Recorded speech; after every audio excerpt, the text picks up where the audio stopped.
Oi, gente! Bem-vindos de volta ao canal da Ana Engenheira. Hoje eu vou falar sobre a experiência de uma mulher dentro do ramo de tecnologia e de engenharia. E vou aproveitar o trend, que já não é mais trend, da Barbie, para poder fazer um paralelo com o filme e falar um pouquinho sobre as Barbies engenheiras e o universo não tão cor-de-rosa como o universo dessas mulheres dentro do ramo de tecnologia e engenharia. Então fica comigo que hoje o assunto, além de polêmico, é bastante interessante. Bora lá! Então, gente, voltando aqui para o canal, nós vamos falar hoje sobre a dura realidade das mulheres dentro da área de engenharia e tecnologia. E vou fazer um paralelo, vou traçar um paralelo do filme da Barbie com a minha experiência como mulher dentro do ramo de tecnologia e engenharia. E eu vou fazer isso em cima de 5 cenas. Se você não assistiu o filme ainda, já deixo aqui antecipado pra você que vai ter spoilers aqui nesse vídeo. Eu sempre quis falar isso, mas nunca consegui fazer isso nos meus vídeos anteriores. Bom, vai ter spoilers aqui no vídeo, então se prepara. Que a Barbie e o Ken estão andando ali de patins na praia e a Barbie começa a se sentir um pouco estranha com os olhares, começa a ter a primeira experiência com o que seria assédio, né, na vidinha dela ali no mundo real. Então, assédio é uma coisa que infelizmente não é exclusividade das mulheres, nem muito menos exclusividade das áreas profissionais de engenharia, de tecnologia. É um mal que assola a humanidade e existe em tudo quanto é lugar. Mas então, por que eu tô querendo tratar desse assunto aqui, em relação às mulheres?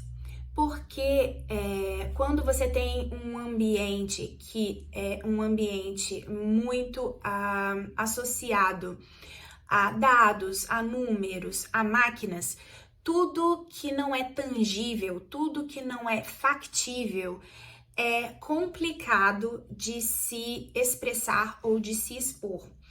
Então, o assédio, que é justamente a raiz ali, tá ligada a um mal-estar, a uma sensação em que a pessoa tem em relação ao outro, é muito difícil de você lidar com isso em locais assim. Então, normalmente as mulheres se calam, guardam aquilo para si e levam a vida delas adiante, tendem a se adaptar com isso e a seguir em frente, pelo medo de serem demitidas ou descredibilizadas em relação às suas profissões, em relação aos seus postos de trabalho, depois de uma denúncia.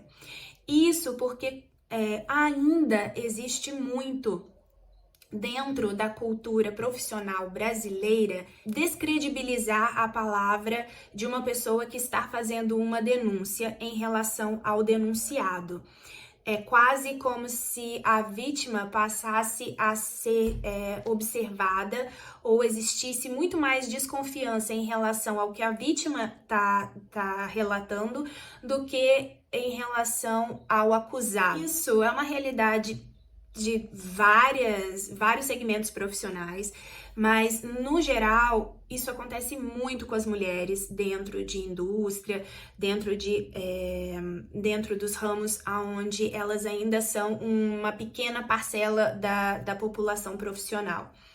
E além disso, existe ainda muito julgamento e muita desconfiança em relação às mulheres que são muito bonitas. Chega a ser até estranho ou engraçado eu falar isso aqui, mas eu juro pra vocês que é ainda uma realidade desse cotidiano das mulheres que trabalham nesses ramos. As mulheres muito bonitas, bem assediadas e são muito mal julgadas pelas mulheres, que acabam tratando ela como se tudo que ela tivesse alcançando ali dentro da carreira profissional dela fosse resultado da beleza dela. Até hoje existe muito preconceito em relação à beleza dentro de ramos não tão predominantemente femininos. Chega finalmente no board da Mattel, que é a empresa criadora da boneca, se depara com um board 100% de homens. E aqui tem 2 pontos muito interessantes de um cotidiano de uma mulher que vale a pena aqui fazer um paralelo e ressaltar. O primeiro ponto aqui, que é bem interessante da gente ressaltar dentro dessa cena, é a condescendência. Gosto até bastante desse termo em inglês, que é o patronize. Que seria o seguinte, seria você concordar com alguém porque você está cedendo a esse alguém, não porque você acredita de fato que aquela pessoa está certa ou está com razões técnicas para a sua concordância. E isso acontece muito com as mulheres, muito, muito, muito. É como se, para que a sua opinião técnica fosse levada a sério, tivesse que passar por um filtro de concordância entre o que você está dizendo, passa por esse filtro. Se entrou em concordância com o que o seu chefe está ali pensando de você, né? Ok, é aceitado. Se não, é levado assim, ok, tá bom, ok, entendi, tá joia. E isso acontece demais, você não tem aquele benefício da dúvida, no sentido de que eu posso não concordar com você, mas você é a expertise aqui, você representa a experiência nesse assunto aqui, a experiência técnica. Então eu tenho que levar em consideração o que você está falando para que eu pondere a minha própria opinião. E isso quase sempre as mulheres já saem em desvantagem. E aí, um segundo ponto que eu achei genial do roteiro do filme, eu achei que foi feito de uma maneira assim, com humor, bem construído, com um roteiro bem original, é o ponto em que a Barbie pergunta para o CEO aonde estavam as mulheres, já que ela estava vendo um board de gerentes 100% masculino. E aí o CEO responde para ela, mas eu sou filho de uma mãe, mas eu sou sobrinho de uma tia. O que mostra muito hoje em dia sobre a questão a respeito da venda de uma imagem que as empresas fazem, que são inclusivas, de que são representativas, quando na realidade é só uma máscara que está ali sendo colocada. Então, como que a gente percebe quando uma empresa está sendo honesta em relação à inclusão? Ela realmente percebeu que ela está extremamente homogênea em relação ao seu corpo de trabalho e uma empresa que está simplesmente usando uma máscara e vendendo uma falsa realidade. Quando você olha a pirâmide da empresa, se você olhar a pirâmide de uma empresa, você sabe, você vai sempre ter 3 camadas destacadas, assim, bem claras, que é a base operacional, que normalmente é o staff da empresa, onde você tem um número muito maior de colaboradores, que é aquela camada onde está, assim, dentro de uma fábrica são os operadores, são as pessoas que trabalham ali na produção, no dia a dia no dia a dia corrente ali da empresa, são as pessoas, os funcionários que compõem as equipes. A camada intermediária de uma empresa é formada por coordenadores, por supervisores, por pessoas que estão ali liderando ou gerenciando essa camada mais baixa, que são os colaboradores, o staff, o corpo da empresa.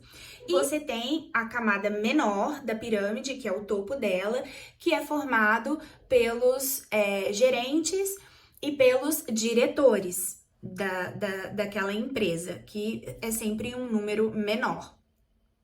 E aí é que tá o grande lance matemático da coisa. O que é representatividade e o que é inclusão. Se você tem dentro do seu corpo de trabalho, você tem uma diversidade ali na sua composição dos seus colaboradores, isso significa que você é inclusivo, que você inclui pessoas diferentes dentro do seu corpo de trabalho. Agora, representatividade tem a ver com representação. E como qualquer coisa dentro da matemática, a representatividade ela tem que ser em todas as camadas. Senão, não é representativo. Aquele dado não representa a população. Então, se eu tenho que na minha camada mais baixa eu tenho 55% de mulheres, 45% de homens, e nas outras camadas eu praticamente não tenho mulheres, isso não significa que a empresa é representativa. Isso significa que ela é inclusiva, mas ela não é representativa. E isso é o que mais acontece hoje em dia. Você vai olhar as camadas de intermediárias e as camadas mais altas de gerentes, 2%, 5% de mulheres, 10% de mulheres. Isso quando tem mulheres. Eu vou dar um exemplo aqui para vocês terem uma ideia que isso é muito real. Eu participei de um congresso no ano passado que era do escopo de supply chain, que é a minha área de especialidade dentro da engenharia. E foram chamados em torno de 20 pessoas, 20 palestrantes, para poder falar sobre diversos ramos dentro do supply chain relacionado à tecnologia. E todas essas pessoas ou eram supervisores, coordenadores, ou eram CEOs, diretores das suas empresas. E, gente, eram todos homens. Só tinha uma única mulher. E sabe quem era essa mulher? A apresentadora do congresso. Então, por aí já fica nítido que existem poucas mulheres gerentes, diretoras, coordenadoras dentro do segmento de engenharia e de tecnologia. E isso é uma realidade, não adianta a gente enfeitar isso. A gente tem dados para poder comprovar que isso é uma realidade. Agora, os motivos por detrás disso é que são muito mais profundos e que requerem muito mais da sociedade para serem solucionados. E eu achei genial essa colocação do filme, porque colocou de uma maneira divertida. Isso que acontece demais, que é a questão do eu incluo mulheres, mas elas não estão sendo representadas em todas as camadas. O quarto ponto aqui do filme da Barbie, que representa muito bem a realidade das mulheres profissionalmente falando, é o discurso da América Ferreira quando a Barbie tá lá caída no chão, se sentindo derrotada, em que ela lança vários paralelos entre o que é esperado e o que é realizado dentro da vida de uma mulher. Tem que ser magra, mas não muito magra. Em hipótese nenhuma, diga para alguém que você quer ser magra. Você tem que dizer que você quer ser saudável. Segundo, você tem que ter dinheiro, mas você não pode pedir, porque isso é meio que mal visto. Você tem que ser uma líder, mas você não pode ser uma megera. Você pode amar ser mãe, desde que você não fique falando no seu trabalho sobre os seus filhos. Você pode buscar ter uma carreira, desde que você consiga conciliar com a casa e cuidar de todo o resto. E aí ela vai falando vários pontos que são, para mim, paradoxos, porque é praticamente impossível você conciliar as duas coisas. E isso faz muito parte do universo das mulheres dentro da profissão. O último ponto, que é a cena em que a personagem da Margot Robbie lá, né, a Barbie, tem um encontro com a criadora Barbie durante o filme. Esse, gente, é sensacional, eu achei sensacional essa colocação do filme. E tem tudo a ver com engenharia, que é a questão do porquê essa mulher, essa criadora da Barbie, foi tão julgada e foi tão criticada durante toda a vida dela. A Barbie original, né, a primeira Barbie que foi lançada no mercado, foi feita com base em uma boneca de brinquedo sexual. se eu não me engano, eu acho que era até alemã a origem da boneca. E aí você entra na internet e você vê muitos posts assim, falando que a boneca Barbie foi inspirada em uma boneca sexual, enfim, uma origem meio nebulosa para a boneca Barbie. O que na realidade aconteceu com essa mulher é que ela não se inspirou em uma boneca sexual. A palavra correta aqui não é inspiração. Inspiração é uma ideia que te leva a algo. E a inspiração da criadora da boneca Barbie para a criação da boneca Barbie foi, na realidade, a filha dela, que inclusive se chamava Bárbara, que foi que deu origem ao nome da boneca, Barbie. Ela viu que a filha dela não tinha bonecas que representavam uma mulher, enquanto os primos tinham bonecos que tinham formato de homenzinho já, e tudo que ela tinha de boneca para brincar eram normalmente bonecas em formatos de bebês. E aí, gente, essa mulher foi extremamente julgada a vida dela inteira por conta de N coisas. Inclusive, ela foi retirada da própria empresa. Existe um documentário na Netflix que fala sobre isso. É um dos episódios de um documentário que, se eu não me engano, se chama Brinquedos que Marcaram Época. Assiste, gente. Todos os episódios são sensacionais, são maravilhosos. E o porquê que isso tem muito a ver com engenharia? Porque, na realidade, o que aconteceu com essa mulher foi que ela teve uma sacada de engenheira naquela época. E, gente, só fazendo aqui um adendo, por favor, ajude o canal, se inscreva no canal, siga o canal, porque isso faz muita diferença para mim, faz muita diferença para todos os criadores de conteúdo. Se vocês estão gostando, deixa o seu like, deixa a sua curtida, se inscreve no canal, ativa o sininho de notificação, porque com certeza vai valer a pena. Então vamos lá, vamos pensar agora com a cabeça de engenheiro. Você está vivendo em um local onde você quer produzir algo que não tem praticamente em lugar nenhum. Você sabe que aquilo vai ser feito de um material plástico e que, portanto, você vai precisar de uma máquina injetora para poder fazer a injeção ali e conformar o plástico de acordo com um molde, correto?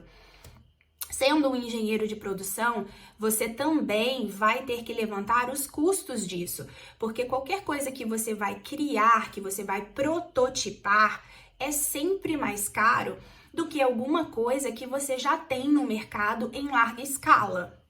Então, qual foi a grande sacada dessa mulher, gente? Ela viu o quê? Ela percebeu que existia uma boneca já em formato adulta e que, portanto, já existia algum fornecedor que estava fabricando esse molde, esse modelo de boneca, e que, portanto, ele teria um molde.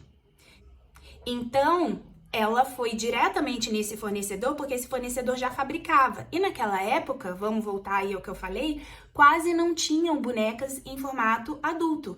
Então, ela percebeu nisso uma oportunidade de negócio. Uma oportunidade de fabricar uma boneca sem investir tanto dinheiro de projeto em cima.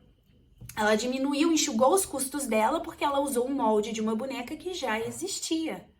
E foi isso, gente. Então, quando você vê um título falando assim, a inspiração da boneca Barbie foi uma boneca sexual. Não, a inspiração da boneca Barbie, pelo significado da palavra inspiração, foi a filha da criadora da boneca Barbie.